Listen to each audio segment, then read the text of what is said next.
Oops. How dreadful for you. Well done, darling. He deserved that. A voice exploded across the luxury hall, sharp enough to slice through the chatter. "Watch where you are going." "Trash," the words came from a man in a tailored suit right before he tipped an entire glass of red wine onto Elijah Carter's chest. The liquid spread across Elijah's simple gray shirt like a violent stain. Gasps whispered through the air before laughter followed. Not nervous laughter. Cruel laughter. The man wiped a speck of wine off his cuff and smirked. "People like you shouldn't be anywhere near an $800 million deal." What he didn't know, what none of them knew, was that the man they had just humiliated owned the company behind that very deal. The Royal Crest Hotel ballroom glowed with gold and crystal brilliance. Every chandelier shimmered with a rich, warm glow.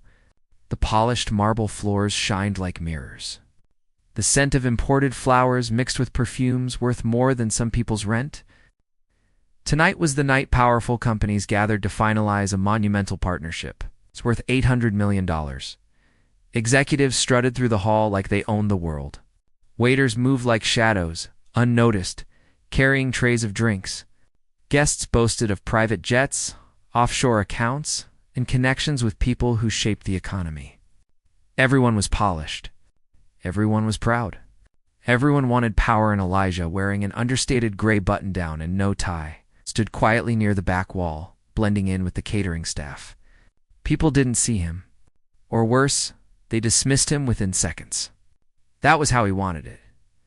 They had no idea he was the founder and owner of Carter Global Technologies, the man whose single signature could elevate a company or end it. He rarely showed his face publicly. He preferred anonymity over attention. Tonight he came disguised intentionally, not out of insecurity, but to witness real character behind the expensive smiles. It didn't take long for the ugliness to surface. A group of executives from one of the leading bitter companies approached the bar, their arrogance stripped from every word. One of them snapped his fingers at Elijah, ordering him to fetch napkins. Another waved him off with disgust, as though Elijah's presence tainted their air. The youngest one held a wine glass, swirling it lazily, eyes full of superiority. When Elijah didn't move fast enough for them, the young man stepped forward and deliberately poured red wine down Elijah's shirt. The audience gasped. The executives snickered. The man mockingly apologized, smirking as though humiliating Elijah was a sport. Elijah didn't react. Not outwardly. Years of building a global empire had taught him the power of silence. Across the room, his chief operations officer, Maya Patel, entered with several assistants. She scanned the hall desperately until her gaze landed on Elijah's stained shirt. Panic washed over her face. She took a step toward him, but he gave a subtle shake of his head. Not yet. The host tapped a microphone, calling the room's attention. The energy shifted instantly. People took their seats. Cameras positioned themselves around the stage for the contract announcement. The executives responsible for humiliating Elijah sat confidently at the front. They believed they were moments away from sealing the biggest deal of their lives. The presentation began. Applause echoed. The host proudly announced that Carter Global's owner was in attendance tonight.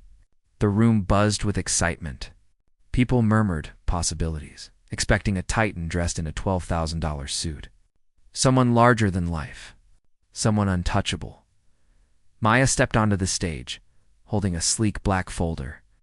She scanned the audience slowly, letting their anticipation build. When her eyes found Elijah again, still standing in his wine-soaked shirt, she felt fury and vindication collide in her chest.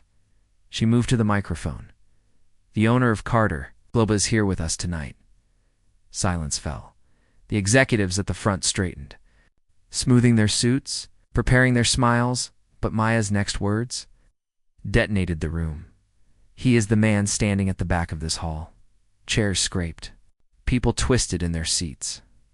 All eyes flew toward Elijah. The entire hall froze. The red-gowned woman who mocked him earlier covered her mouth in horror. The executives who poured wine on him stared with wide, lifeless eyes. You could see the exact second their souls left their bodies. Elijah stepped forward slowly, calmly, powerfully.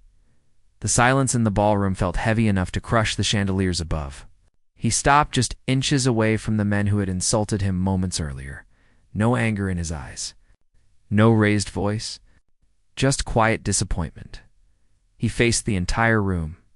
People reveal their true selves when they believe you have nothing to offer them. Tonight, I saw more truth than I expected. Some of the guests shifted anxiously. The wine-pouring executive swallowed repeatedly, his face turning white. Elijah continued, his voice steady. Respect should never depend on wealth. Character cannot be bought. And decency should not be optional. Thick silence spread through the hall. The man who had poured wine on Elijah stumbled to speak. He stuttered apologies, begging for forgiveness. Insisting he had no idea who Elijah was, Elijah simply raised a hand. Silencing him, you treated someone you thought was beneath you like they were invisible. That tells me everything I need to know about your company's future behavior. Then he delivered the blow that broke every ego in the room. Carter Global will not be signing your $800 million deal. Gasps exploded around the hall. Some people clutched their chests. Others dropped their glasses. The executives collapsed into their seats, their world collapsing with them, but Elijah wasn't finished. He opened the folder in Maya's hands instead. Carter Global will partner with a smaller firm. He gestured toward a young woman standing near the back wall, the same one who earlier had helped a waiter who slipped. She had no idea Elijah had seen her kindness. She assumed she was invisible. He wasn't selecting her company for its size or portfolio. He was choosing her for her heart. Her hands flew to her face as tears spilled down her cheeks. Her business had been on the brink of collapse. This deal would save hundreds of employees. Elijah offered her his hand, and she walked trembling to the stage. The room erupted. Cameras flashed.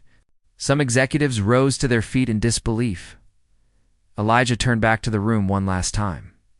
Success should reward character, not cruelty. Then he walked out of the ballroom, head held high. The dried stain on his shirt, a perfect symbol of what arrogance had cost them. Outside, the cold air met his warm skin. Elijah breathed deeply. Maya caught up, telling him that he could have humiliated them further. He shook his head. They humiliated themselves. Tonight wasn't about revenge. It was about accountability, about seeing who people really were, about giving power to those who deserved a tan somewhere behind him in a hall full of shattered arrogance. The executives learned a lesson they would never forget. You never know who is watching, and you never know who you are really pouring wine on.